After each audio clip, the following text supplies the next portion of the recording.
Hey, welcome back, everybody, to another episode of Now Here's a Guy with Henry Markin. I just want to start this episode off by saying I hope you guys had a fantastic Easter weekend.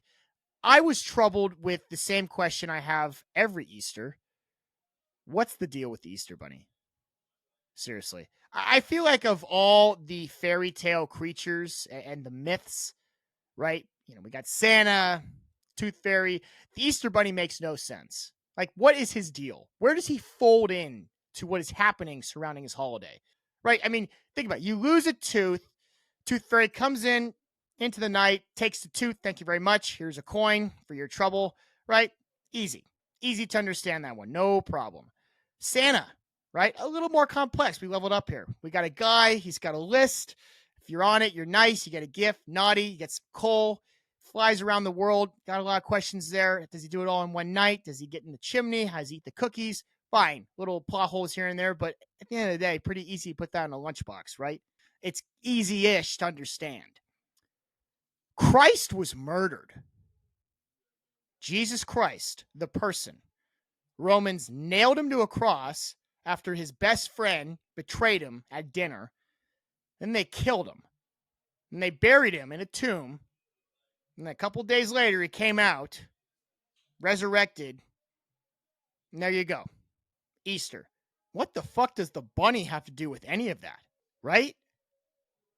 Like, where does the Easter bunny fold in? Where do we get this guy who is wearing a bunny mascot? He's probably an alcoholic, scaring your kids, doing Easter egg hunts in the backyard. Because it's not just any bunny.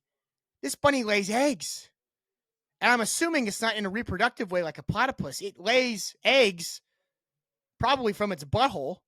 So it shits eggs. So we got an Easter bunny that shits eggs with minimal relation to Christ, who was crucified, killed, and then came back to life. How do we connect the dots? Do you know? Because I don't know. Anyways, hope you had a good holiday. Please enjoy sports comedy in the latest episode of Now Here's a Guy. It actually gets easier. Thank you, Chris. And hi, everyone. Welcome back to Now Here's a Guy with Henry Markin. I'm here. I'm the guy. First things first, I wanted to talk about this while I have you here. And Now Here's a Guy with Henry Markin. I have merch. Yes, my lovely girlfriend, Maddie, made me this incredible gift. And it is the prototype for possible merchandise. It's me. See if I could shift the computer down. Not too low, so you see my crotch. That's a no-no. But this is the logo. This is our show's logo on a black crew neck, and it fits like a glove. Let me know what you think. I love it. I'm going to bed in this. I'm never going to wash this. Nope, I'm going to wash it. You know when they say, like, I'm never going to wash this? No, wash it. Jesus. Like 1 week of that, that plan of not washing it. Yeah, you're going to wash away any friendships you have, at least in the smelling world. I'm going to wash this for sure, so I can exist in society properly. But thank you, Maddie. And guys, if you want merch, this could be something. This could be happening. Yeah. I just wanted to talk about that real quick. But yes, we have a really exciting episode for you today. I got a guest, another one. An actual athlete, not a pundit like myself that talks about the sports, an actual sports player who plays in the sports. Go sports. We have one for you today. It's going to revolve around college basketball. He plays basketball for San Diego State. And I can only imagine that he's just going to bless your eardrums with some awesome insights. They unfortunately just lost to UConn, who, by the way, look like they can compete with an NBA team. I know we always have these conversations every year, and players in professional leagues laugh at us media guys for even creating such graphics like, could the best college team compete with the worst pro team? The answer is always hell no. I mean, think about any professional sports team. They're made up of the best athletes the universe has ever seen. Right? That's literally what an NBA team is comprised of every best player of every college ever. And like some of the best players in college basketball will never, ever play in the pros. But I still think that UConn could beat the fucking Hornets right now. I just think one game, one basketball game, it's different than football. Football, the physicality will take over, and like a man going against a kid, like in a tackling drill, like someone's going to die and go to the hospital. But you got these boys on UConn that could fucking play, man. Seriously. 3 of these guys will be playing in the league anyways, so that's not new. Not to mention, you go against someone who's a little washed up. Maybe they want it more, but physically they're tired. They're older, right? I'm going to say it. I think UConn could give somebody a run in the league. I think it would be closer than you think. NBA team's probably winning, but yeah, we'll talk more about that never, because it's a stupid argument. It's like the LeBron Jordan thing. It's like, until it happens, like, what are we doing discussing it? It's nothing. It's hypothetical. It's fugazi. It's fairy dust. It's wow. What could be? That could be great. Thank you, Owen Wilson. Okay, first, let's talk March Madness recap real quick. Let me just start off by saying, what a fucking miserable bracket. Let me grab it. This piece of shit. You see all this black? That means dead. Just rip. Awful. That's my own fault, by the way, for trying to get way too cute. I really wanted to be that guy and just pencil Purdue out early. Shame on me. At the end of the day, Zach Edey, Andre the fucking Giant playing for Purdue, is just so much bigger and better than everyone else, and I feel stupid. I mean, the guy can grab rim without even standing on his tiptoes. He just reaches up like he's getting a fucking apple. And, oh, that's a dunk. Oh, that's a block. Oh, that's 40 points in the Elite Eight. Yeah, I feel stupid. I'm an Indiana fan, but I was never going to take Purdue. But, God, it's just... the hindsight is 2020. It's, what was I thinking? I'll tell you what's still bothering me, though, is this. Every year, when the tournament gets announced, we got Selection Sunday, we got predictions, we have actual airtime on television devoted to people, normal people, not psychics, just normal people who have this job called an analyst, where they analyze March Madness games and they make predictions about the games. That's got to be the most useless job in television. People giving predictions about March Madness. Like, oh, you can expect to see a lot of this. I bet you this team goes all the way. Shut up. Don't expect much from them. Yeah, expect me to take a shit on your car for wasting my time. There are no experts in March Madness. There are only witnesses. Every analyst we see on TV, they come out with their brackets. It's all chalk. Or it's kind of upsetty with, you got like Kentucky winning it all and you got Auburn making a run. So what do I do now? What if I just put my life savings on this analyst prediction and my champion's in the shitter first round, along with my mortgage and my house? What do I do then? Right? I feel like analysts just shouldn't exist during March Madness. We're all just observers, right? We just observe when there's nothing to analyze. What's happening in front of us cannot be comprehended. It's called March Madness because you would go mad trying to understand and perfect what's happening. It's madness, right?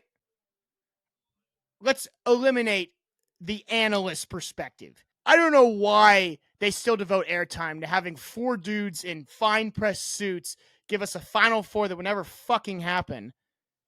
Because I'm certainly sick of it. Just cut to commercial. Just give me another Buffalo Wild Wings commercial, as bad as those are. But we got a pretty good Final Four, all things considered, guys. I mean, UConn, Alabama, NC State, Purdue. The matchups are perfect. Perfect. The last thing any one of us wanted to see is a shitty game, right? Like with the first round of March Madness, there are so many games that, if one of your teams loses, you could hopefully recover depending on how far they go in your bracket. / if somebody gets killed, you could be on the right side of that killing, and it doesn't matter because you got a game in like a half hour. The further we go in March and now April, and you're somewhat out of it, your bracket's a mess, It's now firewood. You've lost money. You're kind of looking for hope. You want to feel something again during the final weeks of March Madness. You want to see good basketball. The last thing anyone wants to see is someone get their fucking doors blown off. No one wants to see someone get curb stomped in the Final Four or in the Natty. You want to see good basketball to the end. That's the perfect situation, right? Well, the matchups we got are right on schedule. I mean, if there's any one team that can give UConn some trouble, it's probably Alabama. Alabama has no defense. Even if they had the best defense, I'm sure UConn would break it down. So UConn's going to score, but Alabama can score on anyone. That's what they did. That's what they proved. I didn't have them going very far because I figured you have to play a little defense if you want to do anything in this tournament. And they played not even a little defense. They literally never played any defense. They won one game because they scored well over 100. It's Charleston. I think Charleston scored north of 90. Like, imagine losing after you scored 90 points. It's awful. It's a nightmare. But Bama could score on UConn. On the other side, we got Edie. So, worst situation is Purdue kicks the shit out of whoever they play. They go to the Natty. UConn kicks the shit out of whoever they play. They go to the Natty. We got UConn versus Purdue. Even if that were to happen, that would be a good matchup. UConn versus Purdue. You got an unstoppable force meets quite literally an immovable object in Zach Edey. I like, if that dude were to ever get dehydrated and pass out, you would need like a tractor to get him off the court. I hope that doesn't happen. Knock on wood. That'd be pretty tough. Not so fast, because we have another person of massive size who probably needs a couple tractors to lift him up as well, in DJ Burns and NC State. NC State is like the Walmart version of Purdue. But Walmart, as you know, is a multi-billion-dollar corporation. So sometimes a Walmart version will do just fine, right? Think about it. DJ Burns is probably a little less skilled and a little smaller than Zach Edey, but he's still really fucking good. You got a couple of guards on Purdue that could probably take every single guard on NC State, but just barely. They're so close. It's a really good matchup. Those bigs are gonna fucking bang in a very not sexual way, and I am here for it. Also in a not sexual way. Yeah, let's move on. I just talked about how I don't want to be an analyst. I just talked about how I just wish the art of analyzing March Madness would go away. Here I am talking about March Madness. I think this is fine, right? This is okay. Discussing the recap of everything after it's done, sort of mourning the death of your bracket, that's okay, because we're all doing that in some way. I'm hoping our guest will answer some really anticipated questions about March Madness, considering he just played in it. But yeah. All right, moving on to the NBA. Okay, folks, this storyline is it's jarring, to say the least. What's the best way to put this? There's a website that I'm sure a lot of you are familiar with, especially if you are a young, horny dude. Probably spent some time on this site during COVID when couldn't go outside, but you still need to, feed the geese a little bit, right? I'm talking about Pornhub, the website. For the sake of Instagram and TikTok clips, where the first word of that website I can't say, we'll call it P-Hub. The state of Texas banned P-Hub on March 14th. They just banned it. There was too much collateral, I guess, with the age verification. They said, the hell with this. We're shutting you down. So P-Hub was banned in Texas. Well, since that ban, the Dallas Mavericks have lost one time, and it was tonight against the Warriors. Other than that, they hadn't lost. The Houston Rockets, another team located in the state of Texas, where P-Hub is now banned, who, by the way, were pure dog shit before, lost twice. One of those losses was to Dallas, another Texas team. And now the Rockets are in contention for the play-in game. I think that's just awesome. And it's definitely not a coincidence. I just want you to think. No P-Hub? No problem. These guys are locked in. The San Antonio Spurs were already locked in. I don't think they've ever even seen this website. I don't even know if they have internet connection out there. I know Wemby doesn't. That dude is lights out in bed with a binky in his mouth by 8:30. I'll let you make your own assumption, but you and I both know this is no coincidence. Those guys are locked in. Yeah. All right. Another thing I saw in the NBA, it centers around the global peacekeeper, a thankless warrior known as Rudy Gobert. He was complaining after a game. Shocker. This time, he said that Alex Caruso boxed him out too hard. That's right. A box out. Gobert went to the press after the game because of a box out. Wow. That's right, Owen Wilson. And not that that needed any more attention, but the fact that he said this, in addition to his complaint, he said, I hope they look at this, because if they don't hold people accountable, I'm going to hold them accountable myself. Wow. You hear that, guys? Rudy Gobert, the peacekeeper, will always keep the peace. And God helps anyone that gets in his way. This is not the hero we need, but the one we deserve. Thank you, Rudy Gobert, for holding people accountable. He's like Batman. God, this guy is such a turkey. I am so sick of Rudy Gobert. The NBA should strip his media rights. Seriously. He's either complaining about how he was wronged or he's giving the league COVID. That's the only two possible scenarios that could happen when he talks to someone after the game with a microphone.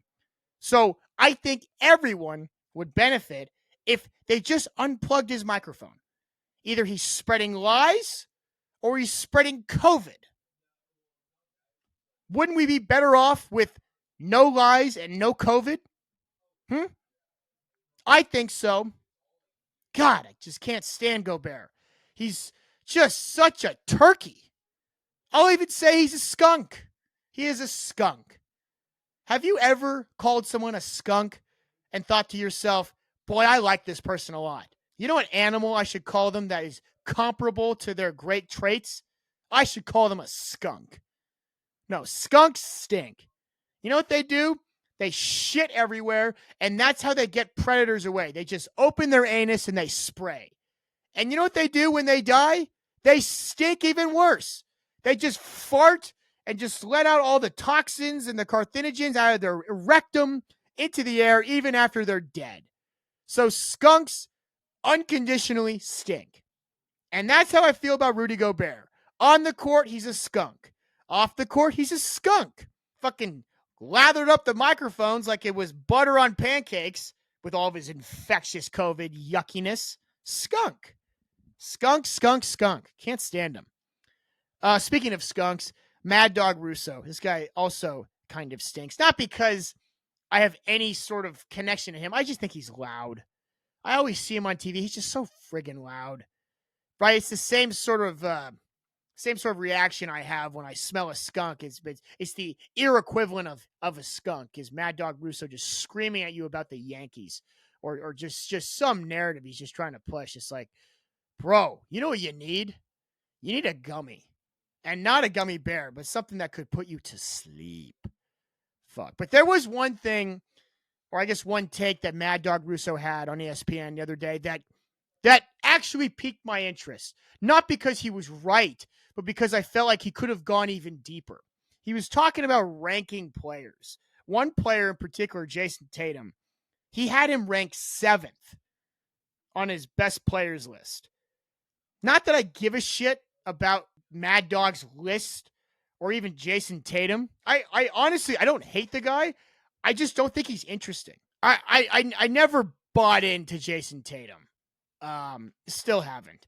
I guess I haven't forgiven him for that really corny display of I I guess intimidation or just eliteness when he texted Kobe Bryant, who was already dead, on his phone. He texted Kobe's number, so the number came up green, basically saying, I won this for you, or I'm doing this for you, or I did this for you.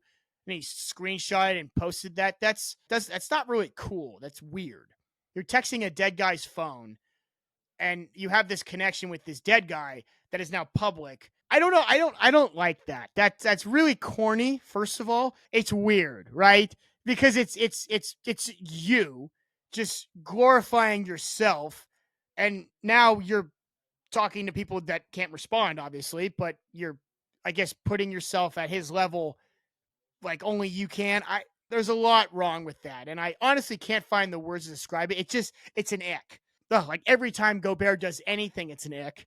Every time Russell Wilson speaks, it's an ick. And now this is an ick. Like texting Kobe Bryant's disconnected phone for clout, ick. I've never forgiven Tatum for that. Don't think I will. I just think Mad Dog's ranking of 7 is way too high for Tatum as well. It's just way too high. It's way too high. Here's how I look at it. Again, stupid argument because it's like, okay, who cares? If you got a ranking fetish and you just need things ranked, I'm here for you because I do like to rank stuff as well. I think ranking can be kind of fun sometimes if things are current and happening. Like when you're ranking players across generations, it's like, okay, but these guys all play each other. These guys have current stats. They have like actual situations that you could measure, right? Like finals won or MVPs or matchups, right? These are things that actually make sense in an argument and you could actually use to help your case. My thing is, if you're going to rank someone using contemporary players and contemporary data, I think the go-to answer is game 7. You need someone to give you 40 and win you the game. You got one game, right? First, number 1, Jokic. No question. You just can't guard him. No one can guard him. He makes everyone better. He's probably going to win another ring this year or a couple in the next 3 to 4 years. There's nothing anyone can do about it. Number 1 is Jokic. Number 2 is LeBron. He could still put up 40 if he needs to. One game, LeBron can win you one game. He's shown you that his whole career. And his finals record, people talk about it all the time. He took cadavers to those finals. LeBron's only had like 3 good finals teams. And they won a lot of games. So LeBron's 2. Number 3 is Curry. He's done it. Game 7, you need 40? How about 50? He outplayed Tatum in the finals. He's got 4 rings, one of which he did almost by himself. Don't count them out this year, by the way. They're still understaffed, somewhat injured. They didn't have Kuminga. You need Curry to go off for one game? He could do it. He's lost a couple big games, but he's won some big games as well. He's got a lot of hardware. Number 4, Luka. I think Luka Doncic is probably the most skilled offensive player in the game right now. He could get you 40 points in a half if he wanted to. I've seen him do a lot more passing than just simply just taking it to the rack and being a black hole of scoring. And that is a very admirable trait. I mean, the guy just prints out triple doubles. He's probably going to win MVP this year. He's averaging the most points. He could get you 40. He could win you a game. Can't play much defense, but that's what a team's for. But I think he could, I'd rather have him than Jason Tatum as well. Like, that's the other question. You have to measure these guys. You get this guy or this guy. Jason Tatum or X. So Jokic over Tatum, absolutely. LeBron over Tatum, absolutely. Curry over Tatum, absolutely. You fucking beat him in the finals 2 years ago. Luka over Tatum, absolutely. Durant over Tatum. Durant's averaging 28 quietly. He's already got 2 rings. I mean, come on. He's just like Luka as far as offensive skills go. And he can play defense. He can win you a game. He can get you 40 in game 7. Kawhi. I mean, when he's healthy, what are you going to do? He's an absolute straitjacket on defense. It's like wearing a seatbelt. And he can give you 40 on the other end. I feel like every year it's always if Kawhi's healthy in the playoffs, that team could win the finals. Doesn't even matter who his staff is. If he is healthy, he could get it done. 7. I'm going to go Embiid. Embiid over Tatum. This is the first time that the Sixers in this trust the process era has had a decent coach and haven't been plagued by either a James Harden or a Ben Simmons to shit down their leg, right? How do you guard a healthy Embiid? Throw your biggest body at him. Okay, he could stretch the floor and pull up from 3. Now the biggest body you have is out of the paint. That's such a huge deal. Plus, he's an ultimate rim protector, rebounder, great passer. Give me Embiid over Tatum. You need 40? Dropped fucking 70 a couple weeks ago. Watch this. Give me Ant Edwards over Tatum at 8. This guy's the next coming of Jordan, possibly Christ, and he will win a finals before Tatum. That's my prediction. Jason Tatum is on the best team with the best record right now. Ant Edwards will win a finals before Jason Tatum. I don't know if it's going to be with the T-Wolves. Could be with them this year. Who knows? Ant over Tatum, no doubt about it. Because Ant, both sides, again, he's won multiple games this year with defense after dropping 30 on the offensive side. Give me Ant over Tatum. Another watch this. SGA over JT. Give me Shea. Yeah. Guy is so smooth. I don't think I've seen him miss a mid-range jumper this year. I mean, okay, I've seen him miss. But I mean, I have to look for it. Every time I'm watching the Thunder randomly, more times than not, if he shoots it, he makes it. That's why he's one of the highest scorers in the league right now, more so than Tatum. And at 10, that's when our boy Jason Tatum folds in. The 10th best player. I think he's the 10th best player. Everybody else, it's like, okay, I'll take Tatum over them. But you need one guy to win you one game, give you 40 points. I want 9 dudes before I want Tatum.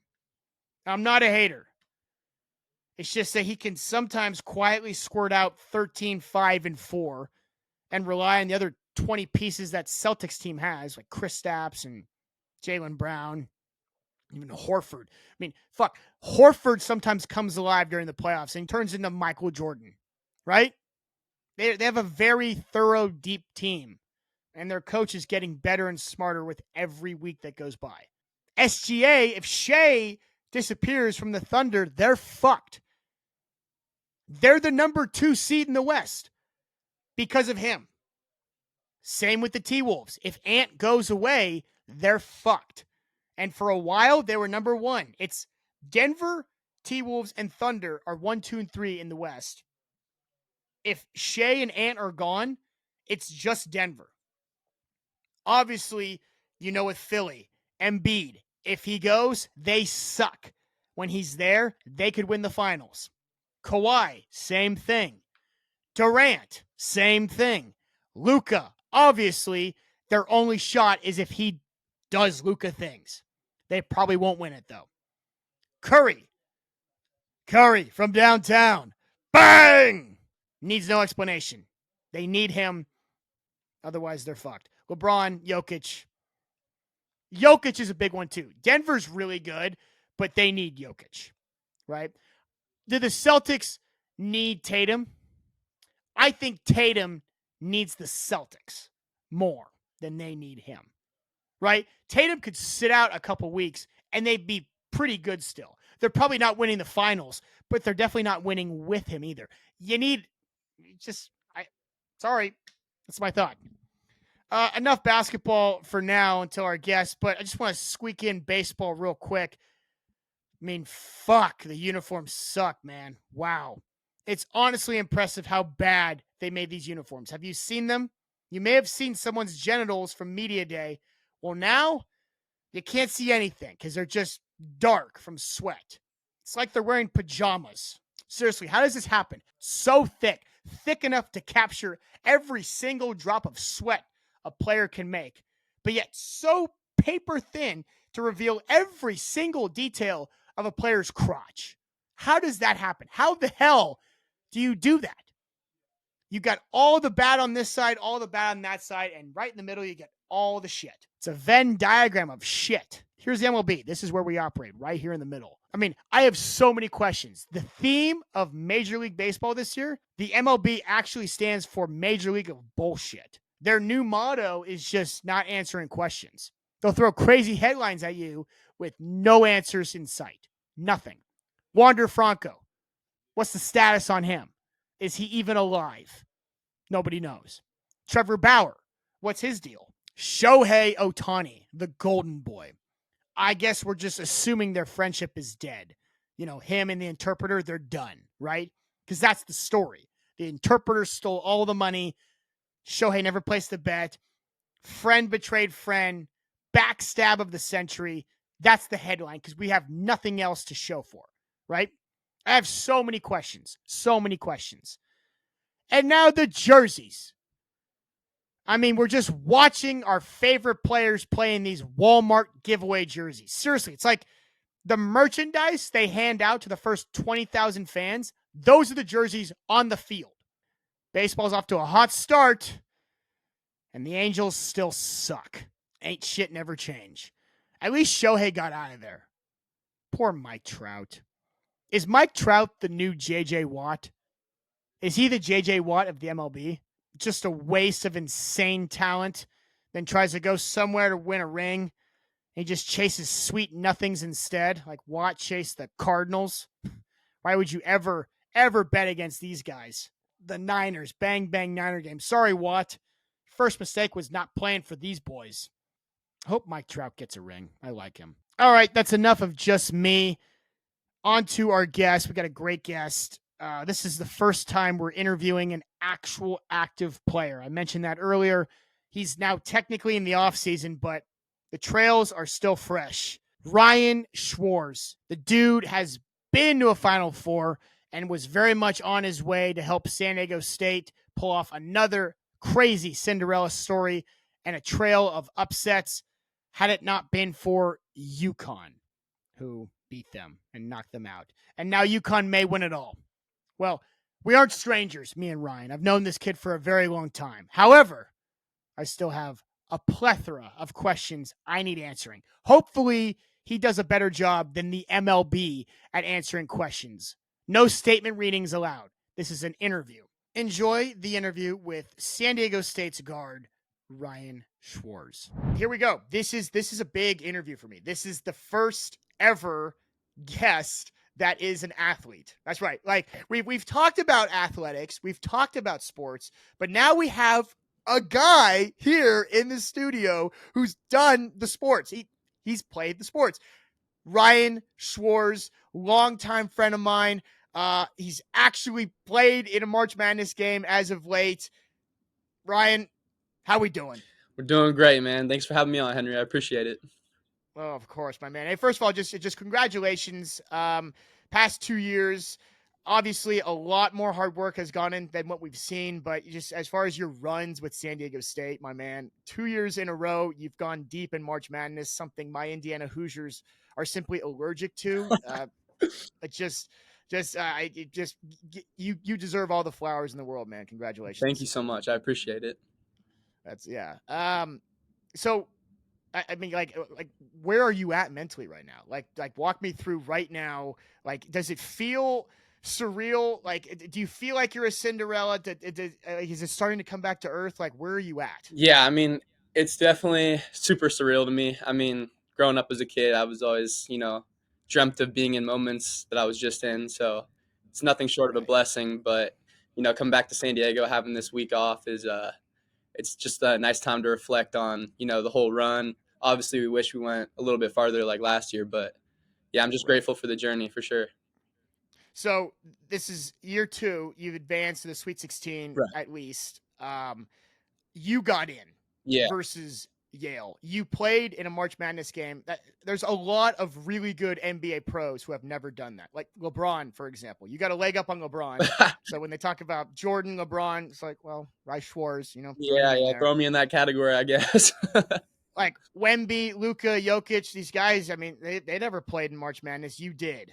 What Right. was that like? Man, to be honest, it was really cool, great experience, but it's definitely similar to our games back in San Diego. I mean, we have a great fan base.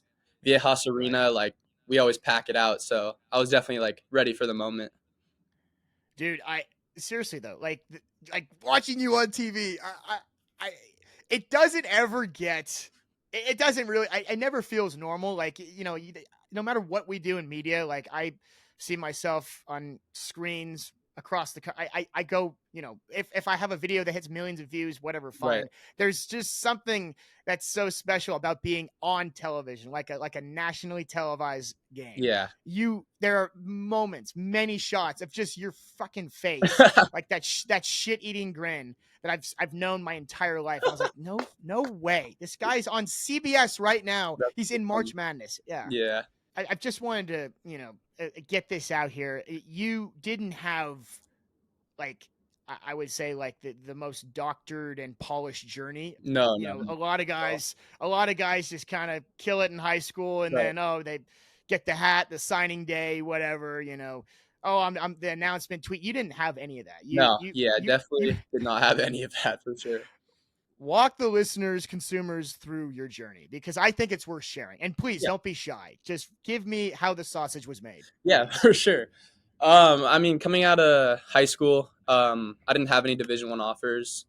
I had a lot of Division Two and Division Three looks that I deeply considered, but I always knew like my goal was to get to that D1 level. So when I applied to a bunch of just regular Division One schools that I just saw myself going to, just to attend as a regular student.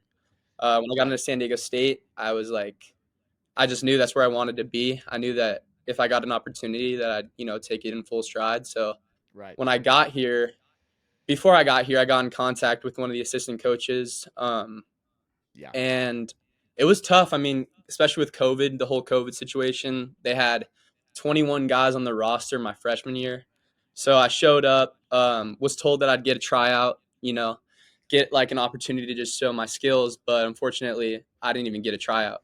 First, No shit. yeah. So first day I stepped on campus, I got a text from the coach who had been, just texting back and forth. And it seemed so great. But first day I stepped on campus, he said, "Yeah, all we have is a manager role for you." So I was, it hit me hard. I was like, "Dang, I just threw away all my other opportunities just to be a manager." So I was like, you know what? At this point, I'm gonna give it a go. Like I have nothing else to lose. So I did that freshman year. It was crazy. I mean, I really was just a full time manager. I, you know, swept the floors, was there before every practice, set up all the drills, Right. um, That's how I feel with my roommate now. Like, I just clean everything, do all clean the it up. laundry, Oh and yeah, yeah. yeah. No, I'm the same way at my house. But yeah, no, I was that manager for that first year. Got some opportunity to play a little bit. I was really persistent with the staff. I definitely expressed that I really wanted to play, and came to this school to pursue my dream. So Right. when I got my opportunities, I was definitely ready. There's this one little story I'll tell. Yeah, go for it. Um, yeah, so like one of the first practices that I actually got in, it was the first one. I mean, the coaches didn't think I had any skill whatsoever. Um, Once I was there, they were like, I mean, I was just there pretty much as a tool for them. But when I got my opportunity, yeah, when I got my opportunity to, um, play in a little one-on-one like drill. I went up against Nate Mensa, who was our center at the time, who now plays for the Charlotte Hornets. Yeah, he's in the NBA now, Okay. but they threw me out Okay. there. They go, "Ryan, if you score on him, I'll pay for your next dinner." I had never touched the ball, was sitting there on the sideline, cold as ice. I was like, "Oh my gosh, this is my make or break it moment. This is gonna like determine, whether they think I can go or not." So hit him with a little move, hit a step back, made the shot, and it was like ever since then it was the craziest experience. I mean, and I got a lot more respect. They knew I could play a little bit, and yeah, just took my journey from there. That's so cool. Yeah, it was it Oh, was that's awesome. it was a crazy something I'll remember for the rest of my life for sure.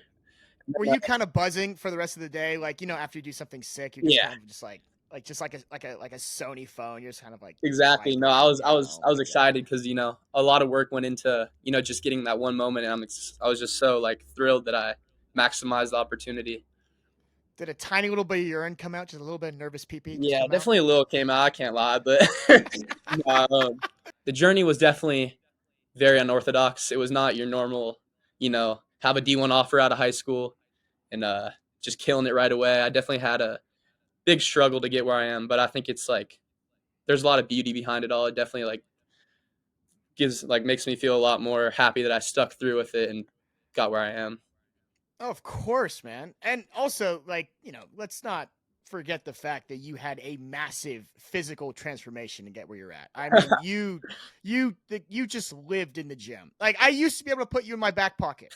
There was a time in my life when I could confidently say, Ryan Schwarz, you're a Polly Pocket. No, yeah, it's And tiny.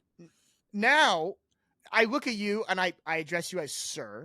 And if there's something I could do for you immediately, I will get on a knee No, that's and do crazy. it. It's you, the guy, listeners. This guy he's huge now. He's sculpted out of clay. And I remember when he just wasn't, when he was like, 5'8", like a toothpick, and we're throwing rocks at cars and doorbell ditching, and we had to leave him. You were our sacrificial lamb for a lot Man, of our a excursions. lot of fun Not times the back then. not Oh, the it's case little anymore. bro running around with you and Andrew and all of them. He's referring to one of my longtime friends, Andrew Schwarz, his older brother. Of course, he's in my grade. And Andrew actually had he texted me this morning. He knew you were coming on. He had some kind words for you. He said, make it known that I got him to the level. That's So true, man. Shout out Andrew. He definitely helped me out along the process. when did you like? When were you able to start beating the shit out of your older brother? Like, what age did that happen for you? Man, I'm not gonna lie. Andrew's pretty scrappy. He's got he's got some good little wrestling techniques and some fighting power. But I'd say I could probably get him now. Probably. Oh, now this just happened. So he still had your number for a I minute. would never say he had my number. But I'd say there's some even fights along the way. But we don't really fight that often physically, more so words if it ever happens. Right. But no, I think since we've grown older, we've become like a lot more close. Right. But yeah, no, I'd probably get him for sure if it came down to it. But much love, Andrew. Not trying to hurt Much you. love. No, yeah. Yeah, he says otherwise. Anyways, Yeah, so the next thing I want to ask is, right, you guys, you went to a Final Four. yeah, Obviously, I don't know anyone else who's done that. I can't say that me and Carmelo Anthony are on speaking terms right now. So like, you are my only Final Four representative. What does it take to not just play in a Final Four game, but to win? You guys won in March exciting fashion. It yeah. was an awesome game against FAU. You played in the Natty Right. against UConn. What does it take to, I guess, play at a Final Four game? Like, is everything feel just like you're walking on eggshells, or like, is it like a defensive wins kind of mentality? Like, what's the strategy? Right. I think when it comes to March, our coach says it best. Players win in March. Your staff can do as much as they can to prepare you and get you ready for the moment, but teams win because players are what will make it happen in these high pressure situations. I mean, that year we had last year, I'm not gonna So lie, our good. team was very old. We had a lot of sixth year seniors, fifth year grad student guys. But just the togetherness, the team that we had was so connected, and like the leadership was off the charts. That's something that I definitely want to strive toward getting to, is being in a leadership position. A guy by the name of Adam Seiko, he's playing overseas now, but he was someone that was in there just encouraging everyone. Like, he was like kind of the glue guy for our team. That goes Right. super far in March. So I think having guys like that are older and can show the younger guys the ropes is so important in March. Dude, that team was special. I texted you last year early. Yeah, yeah. We, somewhat not jokingly, but like, I was like, just curious what you would say about this team. Right, Sometimes you have guys, depending on how much you play or whatnot. right, right, right. I don't know. I don't know what I was expecting. An honest answer, at least. I was like, how good is this team? Like, what are your chances against Alabama? This is before your Sweet 16 matchup last year. Yeah, And you texted me, you said, we're gonna fucking beat these guys. yeah, Like you knew, you called your shot. You said, we're so deep. yeah. You listed like 10 dudes. Right. Like, all the guys you listed, by the way, they all like Butler made the shot. That Like, was crazy. Yeah. yeah, you knew how good that team was. You knew that team was special. At what point last year was the Cinderella story over, and it's like, all right, let's go win the whole fucking thing? Yeah, I mean, you said it best. I think right when we beat Alabama, I mean they were a 1 seed, so once you beat a 1 seed, I mean, there's Yeah, really not much more that's more troubling than going up against Alabama. You got a guy like Miller who's just an absolute beast. I mean, but I was so yeah. confident in our guards to. I mean, we had two of the best defensive guards in the nation, so I knew they would do a great job on them defensively. And our Listener, that's Brandon Miller, the number 2 pick. yeah, He went to the Charlotte Hornets. right, That's who they beat. They beat. That's why March Madness is so special, because it doesn't matter what these guys do, in their careers in the league. They could be Hall of Famers. Schwarz got him. Ryan Schwarz got this guy. no way. I That's wouldn't what say happened. so myself, but definitely it was a collective effort. But nah, our program definitely is just super hones in on defense. So I think having a defensive strategy going into these games is key. You got to hold teams under. You hold a good team like that under 60 points. I mean, you're going to win the game. So that was kind of our mindset going into it. Right. Right. Hey, how do you pack for March Madness, by the way? Like, Hmm, when you pack your that's a great clothes, question. do you go in? It's like, all right, here's, obviously your uniform. I'm Right. assuming that, that That's goes in probably the a good thing bag. to have. Right. Yeah. Maybe a water bottle just in case you get thirsty. Yeah, yeah. No, I Maybe mean, maybe your nightlight and a binky or something. yeah, Like I'm that. a That little afraid of Thursday. the dark, so got to bring it with me. Like, how many clothes? What goes into, like, sort of the longevity of your tenure in a given round of a March Right. Madness? Like, if you're in St. Louis for round 1, it's like, all right, we're packing for 2 nights because we're gonna win 2 games. Like, Right, what happens? exactly. So a funny thing with our program is we get sent our itineraries a couple days before, and I just Mm-hmm. love it because they're always sending us the max amount of time we can be there because we're obviously expected to win. Our whole Right. program's like we're gonna win. We're gonna be here till from Monday to Friday. So usually our game will be like Wednesday, and then we'll play Friday again. So they set it up for the whole week. So I'm like, all right, I'm packing for however many days. So when we were just in Spokane, I think it was 5 days total. So yeah, Mm-hmm. I packed 5 things, 5 articles of clothing, full like outfits. But you also got to take into account you're gonna get some things from March. So I was like, can't have it too full the suitcase. Got to bring some stuff back. So I definitely Right. made Yeah. sure that I had some room for that. But You went to a gift shop. You went to the zoo, got a souvenir or something. no, That kind of exactly. stuff. Yeah, there's a nice zoo in Spokane. No, no, but I hear yeah, you. Yeah, like, you want that T-shirt. You want that Final Four bound T-shirt. right, Save room for one exactly. more shirt. And this year That's awesome. they were I think sponsored by Dove. So I mean I came back with suitcases of like Dove products. I mean over like on top of your locker, I'm not kidding, there'll be like 20 different things of like body wash, like I mean you'll be smelling good for 10 years from now. I mean I have so many things. I brought it back for my roommates and like it was pretty Right. cool to just bring some stuff back, but So you think the Dove soap and now you playing in March Madness, you think that opens the door to your DMs a little bit, like a little action with the ladies? Is that sort of what's happening? yeah, Is that the I, illusion? I'd say I'm a pretty good smelling guy, so Sure. any ladies out there, I got the Dove product on. Good deal. Is That was my next question. Like, now that you're, I guess, a civilian in the off season, and people have seen you play in a game, you've been on TV. Yeah. I mean, is your DM just like a revolving door right now? Is it just like is it just inbox is absolutely full, like office space? What's going on? Nah, nah. I mean, you get your occasional DM every now and then. I wouldn't say I'm like at all close to what some of these guys get, but no, I'm thankful for the ones I get. That's for Right, sure. But yeah, it's nice to have a little time off to be outside of basketball for a little bit. I mean, the season is like go go go, so it's nice to right. relax for a little bit. All right. So all good things come to an end. You guys had a great run last year, unbelievable run. I can't imagine anyone walks out of that gym after you played UConn and lost to the national champion last year, at least. Like, did anyone really leave and it was like, all right, this season was a failure? No way, right? No, Like, yeah, everyone probably, like, how many days? Obviously, losing sucks, but right. how many days or minutes even after you lost in the Natty were you like, hey, this was a pretty good fucking year? Like, we did Yeah. good things this year. No, definitely. I mean, obviously the goal was to win a national championship, but coming up one short, I mean, not a lot of teams can say they got to that position. So, I No, mean, just looking at the grand scheme of things, we were super blessed to, make it there. And I mean, it was sad right after and, all the seniors being their last game. would have Of loved to, course. send them out on a win, but definitely can't complain on the journey we took. I mean, we hadn't lost a game because we won our Mountain West title right before that, so it was a lot of wins before that last loss. So it was a great journey and experience.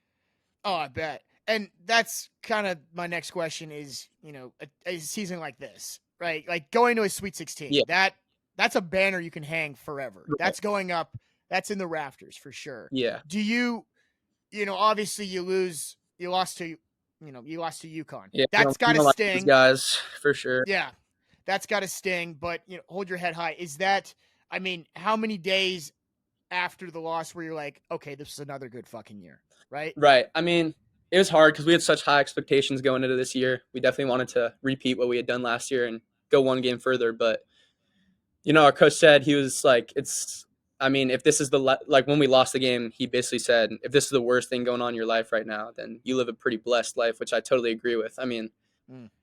we made it to the Sweet 16, had hopes of going far. I mean, running into a team like UConn, I mean, they were like no other. I've never seen a system move the way they move. I mean, I think they're going to win the whole thing pretty handedly, but I just wish Wow. we had given them a better shot. I know we had more in us, but they played a phenomenal game. You got to tip your hat when they're making shots and moving at the pace they do. But yeah, I mean, making it to the Sweet 16, I'd say, it wasn't what we wanted, but we're definitely very grateful to get to the Sweet 16, top 16 teams in the country. So we'll definitely take it. Yeah, that's usually how it works. The Sweet 16 is the last 16 teams. Thanks for that clarification, Ryan. I need that. Wait, talk to me about UConn. Yeah. A lot of I guess clickbaity sports analysts right now are jumping on the air, national television during the day, and saying this UConn team could beat a shitty NBA team. Yeah, I heard they're going to beat the Pistons. That's what I've been hearing a lot. Right. Yeah. That's what they're telling us, and Yeah, yeah.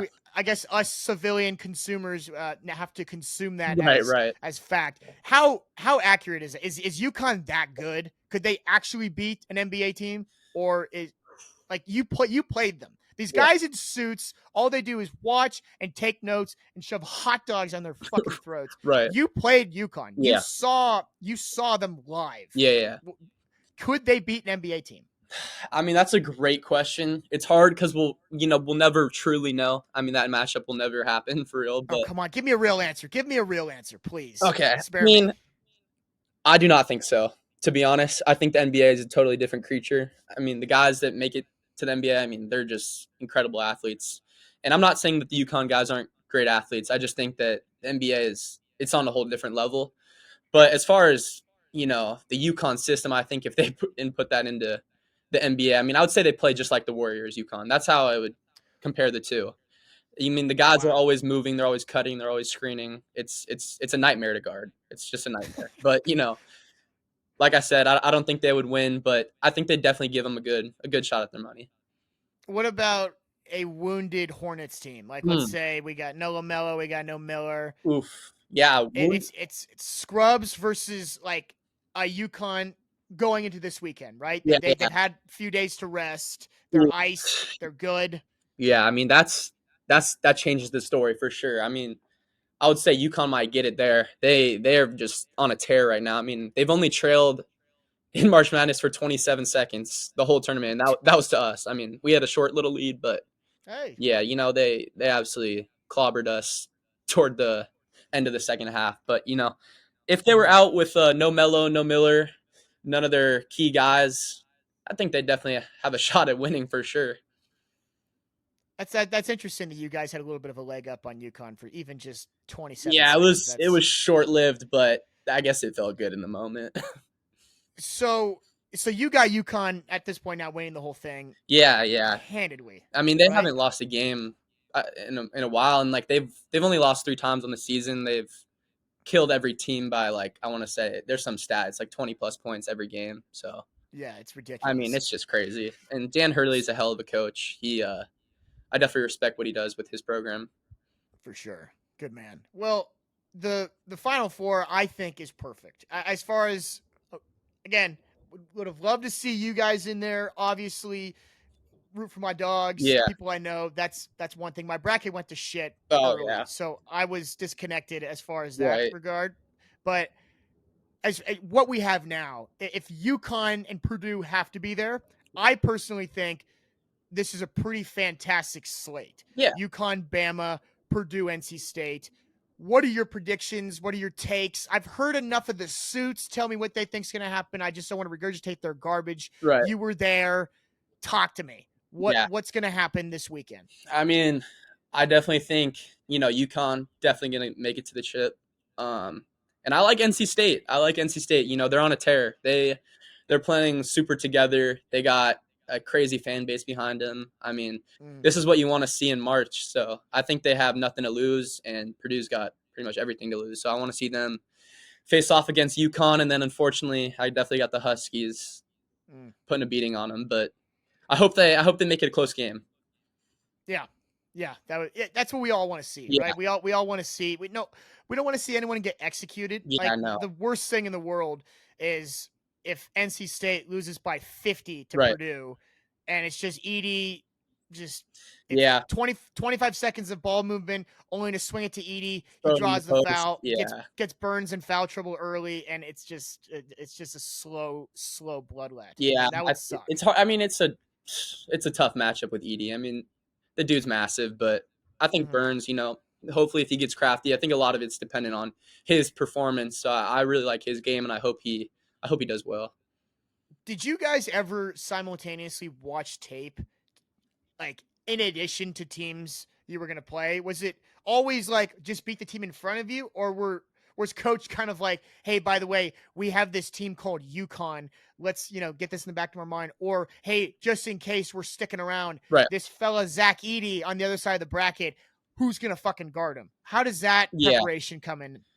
Yeah, so our preparation at San Diego State is really like none other. I mean, we have we have film sessions constantly. We're always, learning about personnel.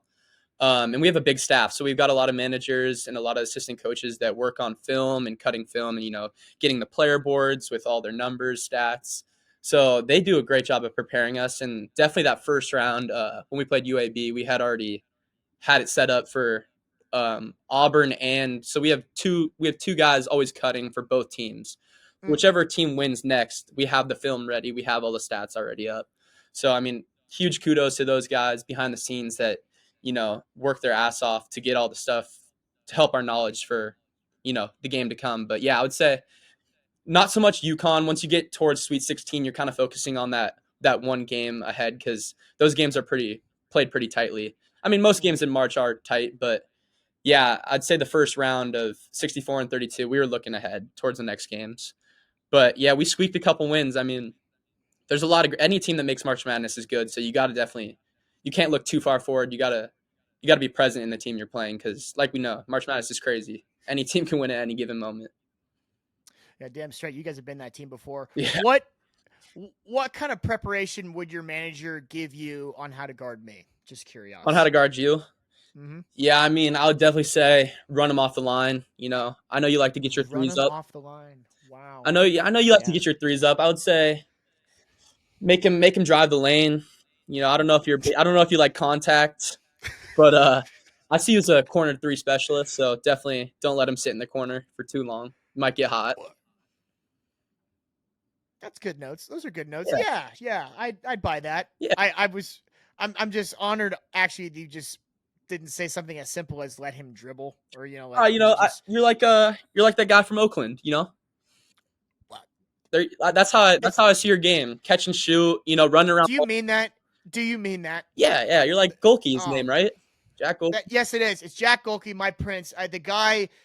I can't tell you how happy that makes me. It's an actual college basketball player tells me they remind me of Jack Golke, who's a legend. He's an American hero right now. Yeah. To not just the white boy shooting community, but to the receding hairline community as well. The young male receding hairline community has our hero in Jack Golke. That guy has Mount Everest for a forehead, and he's fucking dropping 30 and beating up Kentucky like it's nothing. That, to me, that's high praise. Thank you, Ryan. Oh, of course. Kind. You deserve it. That's, I got a game recognizes game. What can I say? I mean, you and your perfect hair can go fuck yourself in San Diego, but that's fine.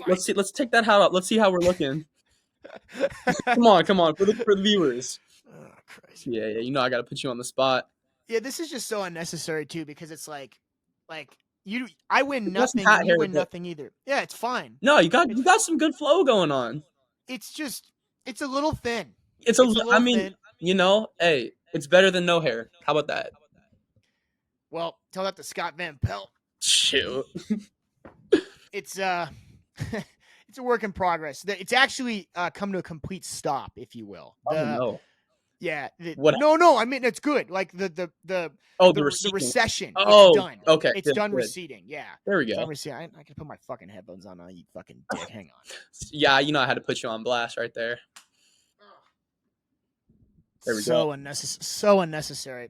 Whatever. Fine. So, I guess while I got you, just what is what's happening going forward with San Diego State? You're obviously now you're on the team. You got a jersey. You got NIL gear. Is there a specific goal? Is there something you want to work towards next year? You mentioned getting more involved in the leadership. What are your plans for your senior year at San Diego State? Ryan Schwarz, go. Yeah, my goal has always been to get put on a scholarship. I mean, it's not easy. I mean, coming from, being a manager now to a walk-on, then to get onto a scholarship, but I think it's definitely doable. I've worked really hard to get where I am now, so I think I'm very close to getting to that goal. It's going to, require a lot of effort, but that's definitely my main goal in mind at the moment. Yeah, that's an honorable answer, man. You've always been a good kid. I really appreciate you coming on here. You're a longtime friend of me, friend of the program, obviously very loyal follower. All of my shit on Instagram and I love TikTok. it. I love it. I appreciate You're it. going to blow And I know it. you've been jumping in the social game as well as of late. It's good to see you out there doing a little content creation, my man. Yeah, I'm trying to work on some NIL deals. There's a lot of money in the space, so can't hurt to, put yourself out there.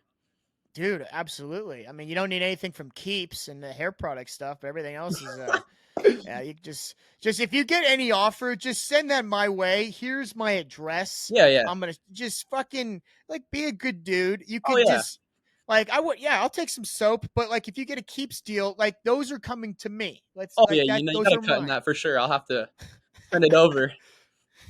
Fucking dick. Thanks you for coming on, Ryan. Appreciate Of you, man. course. Thank you for having me. It was a blast. And to all my listeners that are still listening, we did minimal impressions this episode because, well, I didn't want to scare anybody away. But Chris Collinsworth, will you take us home? No, that's it.